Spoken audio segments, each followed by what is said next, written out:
Hola a todos, en el presente video vamos a seguir estudiando la historia de la antigua Grecia. En este caso nos vamos a centrar en la etapa arcaica que se desarrolla desde el siglo VIII al siglo V antes de Cristo. Cuando hablamos de la etapa arcaica tenemos que comprender que en este periodo de la antigua Grecia se da una creciente expansión colonial y aparejada con esta expansión colonial, es decir, producto de esta expansión colonial sobre todo, se va a producir un gran desarrollo comercial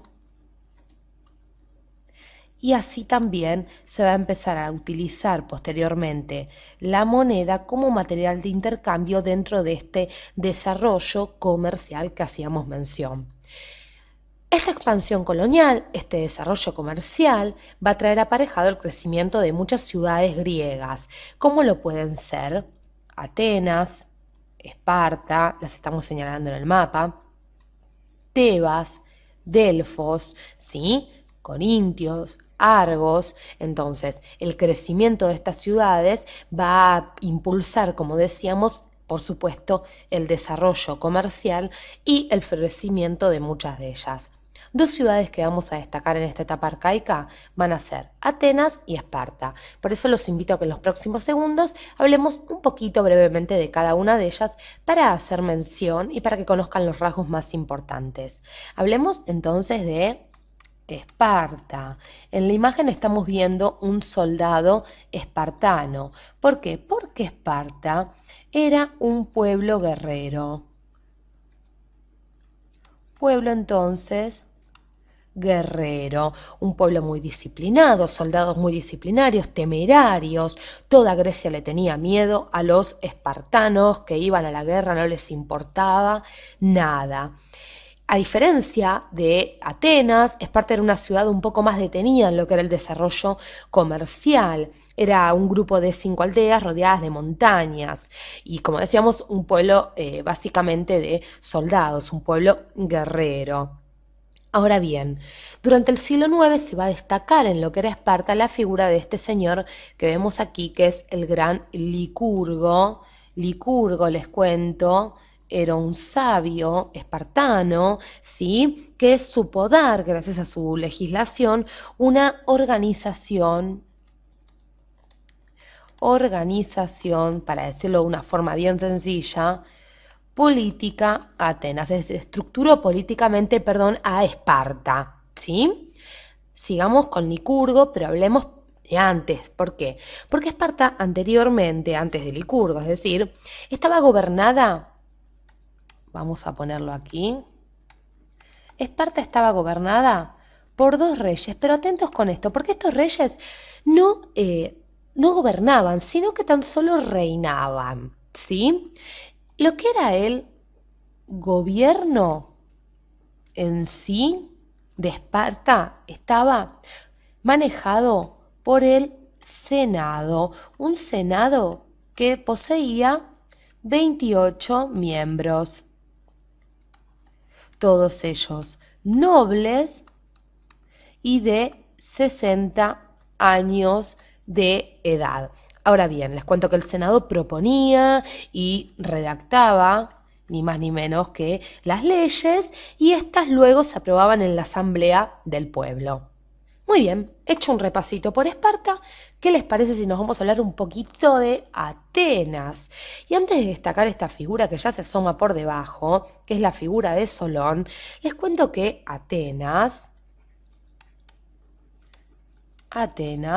era una ciudad-estado, vamos a ubicarlo aquí, marítima. Esto significa que el desarrollo comercial de Atenas estaba dado sobre todo por el gran intercambio comercial que había en su puerto. Entonces, cuando hablamos de Atenas, hablamos de un gran desarrollo comercial y cabe decir también cultural. ¿A diferencia de quién? A diferencia de Esparta, como vimos hace algunos segundos. Ahora bien, dos hechos importantes entonces a destacar en lo que es la historia de Atenas en esta etapa arcaica, sobre todo que es la organización y fundación de este imperio marítimo que va a dar impulso y fama a Atenas dentro de la Grecia antigua, y claro está luego la organización de la democracia o gobierno del pueblo por el pueblo mismo posteriormente, ¿sí? Pero antes de hablar de democracia, quiero que resaltemos la figura de Dracón, que fue un gran legislador. Y nos vamos a referir a Dracón, este gran legislador que mediante sus leyes organizó previamente Atenas, porque luego de Dracón lo va a seguir este señor, que es ni más ni menos, como estamos viendo, que Solón. Vamos a quedarnos con la imagen de Solón. Hablamos de Solón porque Solón, sabio, legislador, vamos a ponerlo aquí, dio una constitución a los atenienses.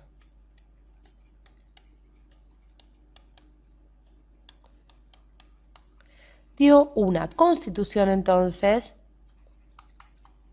a Atenas, ni más ni menos. En esta constitución, por ejemplo, pidió o estableció poner en libertad, mejor dicho, a los esclavos, por ejemplo, y también les cuento que para aquel entonces la sociedad de Atenas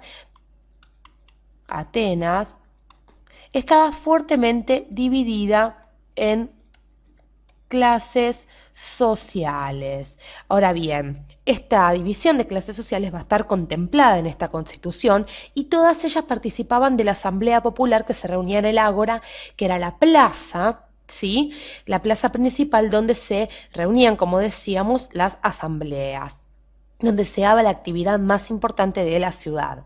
Ahora bien, la Constitución de Solón, les cuento, la estamos marcando, no puso fin, claro está, a esta división, estas diferencias de clases sociales que había en Atenas, pero sin embargo va a aparecer algo muy importante posteriormente, que es la famosa tiranía de Pisístrato, que nosotros queríamos hacer mención, porque puede que en algún libro de historia ustedes la encuentren. Tiranía de Pisístrato.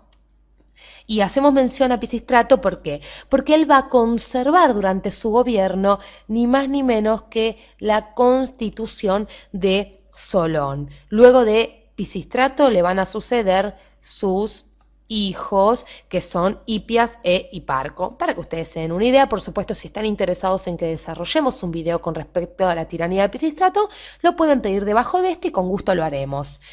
Los invitamos a que sigan estudiando los videos de la Grecia antigua para así comprender cómo se van formando las civilizaciones más importantes de la historia mundial. Gracias por acompañarnos hasta aquí.